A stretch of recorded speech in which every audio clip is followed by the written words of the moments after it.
Welcome back to Around Town. Andrew Undem here today with Berkshire Hathaway. Today I'm interviewing a friend, a mentor of mine, Tom Mottley with MacKenzie Commercial. He knows everything about Harford County, Cecil County, Baltimore County, all things commercial real estate. Come on in, we're gonna meet Tom and learn a little bit about the commercial world today. And it's a different animal than residential. Come check it out. Tom Mottley in here? Yep. Hey, Tom Mottley. How are you doing? Nice to meet you. Come on in. Come on in. Well, I appreciate you taking the time. Sure. I know you're a busy man these days. So, I gave a little intro outside, but Okay. if you wouldn't mind telling the audience a little bit about you, yourself, MacKenzie, so we can get to know you better. Okay. Tom Mottley, I've been with MacKenzie now for about 6 years. Before that, I was one of the principals of RKS Realty with Beadle Smith as my partner, and we were mostly a boutique Hartford, Cecil County firm. And then MacKenzie bought us about 6 years ago and sort of expanded our footprint a little bit. So it's given me some good opportunities. Well, if you drive around anywhere in Bel Air, and you'll see these navy blue gold MacKenzie signs, almost every single one of them says Tom Mottley on it. So, you know, I grew up in the area, just moved back from Baltimore City, and I kept saying, who is Tom Mottley? Then I meet him at a club, pretty good golfer, really good commercial agent. So there's rumblings in the real estate world that you just made partner at MacKenzie. Yes, that was just announced this week. So it's been a nice process. Just to give you a little background, it's based on a certain amount of sales figures you got to do over 3 or 4 years. And then once you've sort of made that mark, it's up to the partners to decide if it's something they want to do and bring in. So it was a pretty big achievement, and it was an honor for them to include me. It was probably a no-brainer. You were only with MacKenzie for 6 years, you made partner. Mm-hmm, yeah. Well, what I have questions for you about commercial real estate, but just so the audience knows, residential real estate, what we do at Berkshire Hathaway and the Sure Group is pretty obvious. We help people buy and sell homes and rent homes where they're living. Mm-hmm. Commercial real estate, I don't think everyone knows this, it's quite a breadth and depth to what commercial really is. Mm-hmm. But from the partner at MacKenzie, how would you describe commercial versus obviously residential? Actually, commercial is totally different than residential. And I was telling you before, if I was selling my house residentially, I'd hire you to sell it. It's just a different fundamental where we're dealing with companies that are growing over time. You may be doing business with them for 10 to 15 years. Right. So you've got to sort of help be a consultant to them, where you've got to help them decide where they want to be, location, what's the cost they want to put out, how big do they want to grow to. So you've got to do a lot of these factors, and one of the ones that I've worked with was Spartan Surfaces. Sure. When they started in just 2,000 square feet 12 years ago. And now they've grown to 40,000 feet at the old Aegis building, and they've got some extra warehouses. So it's been a very growing process just working with them. So if someone's looking for space, and I know I've had my trials and tribulations looking for commercial real estate as an asset class, it's very sexy to talk about. People with money really want to get into commercial, mm-hmm. but there's only so much. Mm-hmm. Yeah. You know, where does one start when they're thinking, hey, maybe I need some space? I mean, do they just call you and go look at stuff, or? Yeah, what I always say is, back to your point with the signs, in Harford County, if you didn't know anything and you wanted to lease the space, do you think you'd call me? Right. And you say you probably would because of our signs. And so what we say is, instead of somebody driving around, spending 2 days, calling on signs, if you come sit in our conference room, we can do that in about 30 minutes. Right. We can put all the properties up on the screen. We give you the whole options of what you're looking for. If it's 2,000 square feet startup, or if it's a 10,000 foot building. Yeah. We can tell you lease options, and we can also tell you purchase options. So what's in Harford County, which you obviously know like the back of your hand? I mean, and for the record, Tom pretty much leased this entire whole Box Hill Corporate Center, which is how many, like 800,000 square feet? That's all of Ward Properties' portfolio out in Harford County. So we leased all the office, and then the retail, a couple brokers in MacKenzie leased the retail up top. So you lease all of Bob Ward's portfolio for commercial. Correct, yes. And I know you have some other big clients like the Turner. Yeah, so Turner. Yeah, Debbie Turner owns anywhere from 10 to 12 buildings. We lease all of her buildings, so we sort of take care of that. And that's sort of a portfolio management where it's not just one building, where we're managing a portfolio of buildings, so we're trying to make sure we keep them all filled.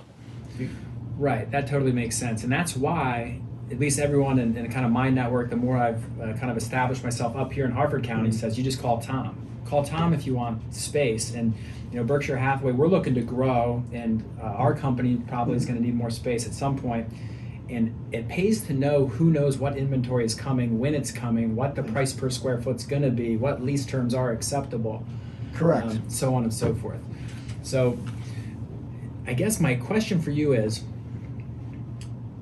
when is a good time to buy commercial versus just lease commercial? Okay, so there you're going to have two options. So there's going to be some people that do it as an investment, where you just buy an office building or a retail space and then you lease out the tenants. And then there's times where you buy for your business.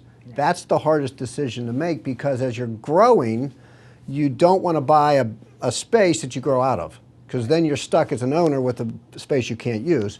So what I always like to say is do the first lease, get into a space, get your company growing to the point where you know where you're going to be in the next 5 years. And once you get there and you can sort of know your space requirements, then we go out and look to purchase. Okay, so you don't buy until you know how much space you'll probably end up needing Long term. Future pacing it And a out. lot of people that buy out are the medical industry, just because it's so expensive to do what they call tenant improvements, is when you go into an office and then you fix it up for your needs. So for medical, it's a pretty detailed fit out. So a lot of the doctors and dentists will buy it right out of the gate if they can. Okay, so if someone was merely an investor, they can't find a big multifamily project they like, they want to get into commercial. Is it the same process? You come meet them here, you say, look, what's your budget? Here's what's available. Exactly. Yep. We come in and say, sometimes they'll have partners and they'll say, I've got we can do a project up to $3 million.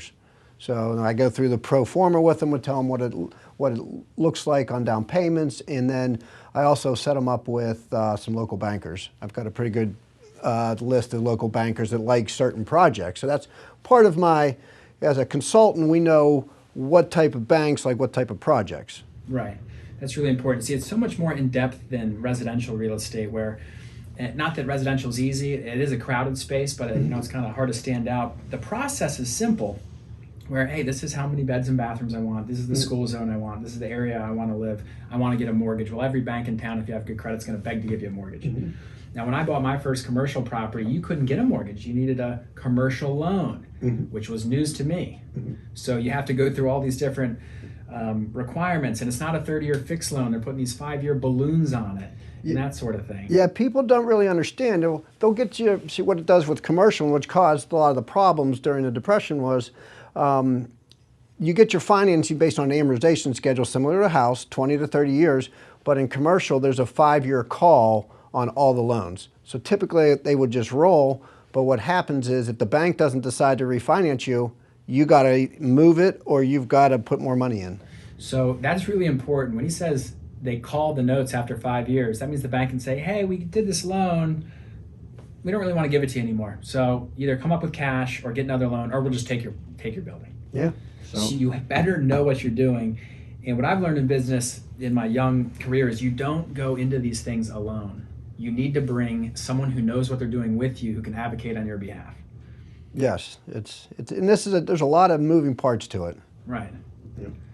So in Harford County, what's your forecast? It seems like a lot of the space is taken. Is there a lot available for commercial lease and sale? I don't see a lot. There's not a lot because this market up here has been pretty good. I mean, we've got a pretty low vacancy rate, and other than all the spaces down by the base that happened for the BRAC, and they built the big office buildings for APG, which never really materialized. But all of what I call the business buildings up here, you've got a lot of people moving to the suburbs. And we're seeing it, they don't want to be down in Baltimore, where people are working out of the house now because of COVID. People are getting maybe an office to take care of your Harford County employees. We'll get an office 1,000, 2,000 feet. You can get 2 or 3 offices, and everybody can just come there and work to get away from the kids. And I'm sure you know, with young kids working out of the house is... Got to get out. Yeah, and so people are doing that. Similar to this 5 North Main, we're getting a lot of interest with having those 9 individual offices. So people will have a place to go in addition to the regular leasing we'll be doing there. So if you're looking for commercial space anywhere in Harford County or Baltimore County or Cecil County, or pretty much anywhere, I've been referring everyone I know to Tom, and I've been getting kind of astounding compliments. So that's a credit to you, because I don't refer people to other people very lightly, because I put my name on it. But we've got a good little track record going now. So in signing off, one last question for me personally. You said pro forma. I run a pro forma.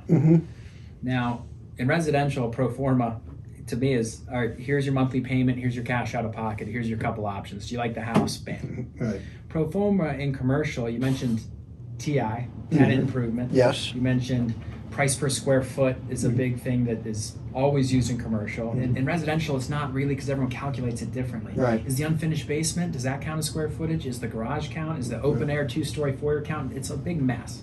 It works in condos in New York City, like you see on $1 Million Listing. It doesn't really work in this kind of mid-Atlantic market, in my opinion. So walk me through what a pro forma looks like, and then I know you got to go, so we'll wrap her up. So what happens in commercials, you've got a lot of different lease forms. You can have a triple net lease, you can have a gross lease, a full service lease. So what that means is the triple nets are the taxes and insurance and CAM for the property. The land common area maintenance, grass cutting, snow removal.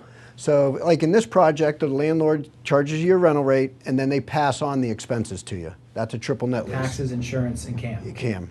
The tenant pays all of it. Pays it all. That's good to own that. Yes, so that if you can get those leases. So the problem, so when you're doing a pro forma, you got to, when you're looking at a building, you got to figure out, you got to review all the leases to make sure that they are triple net leases, because people sometimes don't report it as that.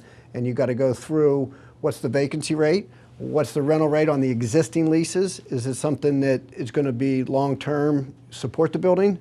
So you go through and you got to do an analysis of each tenant, the expenses for the building, and then is there any maintenance needs to be done for a building? Right. Because when you're buying a building, the big things you look at is parking lot, roof, and the HVAC equipment. Right. So all that goes in. And then triple net is kind of like the buzzword. I hear people who are pseudo experts like, hey, like me, I know enough to be dangerous in commercial to get myself in trouble. And then I call Tom and say, I don't know what I just said. I think it's a triple net, and it's not. What were the other types of leases? So we know triple net, where the tenant's actually paying all the costs. Yep. Taxes, insurance, CAM. Then you're going to have a full service lease, which means they pay everything, including the electric. So you get one bill. And then there's a gross lease where they pay for the triple net expenses, tax and insurance, but you pay your electric. And so what happens, like on a big snow removal year, that gets passed on to the tenant. If it's fixed, the tenant doesn't see the extra cost. Right. So there's some variables in there that by having a triple net where you pay only what's billed, if there's no snow, you're not paying for it. Right. So it's sort of both ways it can go. Right. So I have a commercial building in Federal Hill. There's a salon in there. I wish I would have talked to you before I leased it. I don't even know what kind. I just said, hey, look, it's whatever it is, $1,600 a month. It goes up 3% a year. I got her there for 5 years, but I'm paying the taxes and I'm paying the insurance And and you're I'm paying the water bill. and I'm paying the water bill, and it's high. Salon is very high. See, those are the things that people don't know. Is certain industries you've got higher operating costs. Whereas if you're sharing it in a building, people don't want to pay for the water that's been of a salon if I'm just using it as an office. So Right. those come into individual lease negotiations. So that's why you need somebody on your side if you are negotiating a lease. Well, that's why I got you, Tom. So in signing off, I just want to say, if you're thinking about expanding your business, if you want to get up to Harford County, Baltimore County, Cecil, in that area, and you want someone on your side, reach out to Tom. We're going to have his information everywhere. Easy guy to talk to. Right, we're right here in Box Hill, up in Abingdon, and you can also find him on the golf course. Yeah. Hopefully soon. But he'll take your money out there, so you got to be careful with that. So Tom, hey, thanks again. Yep. Thank you for coming out. See ya.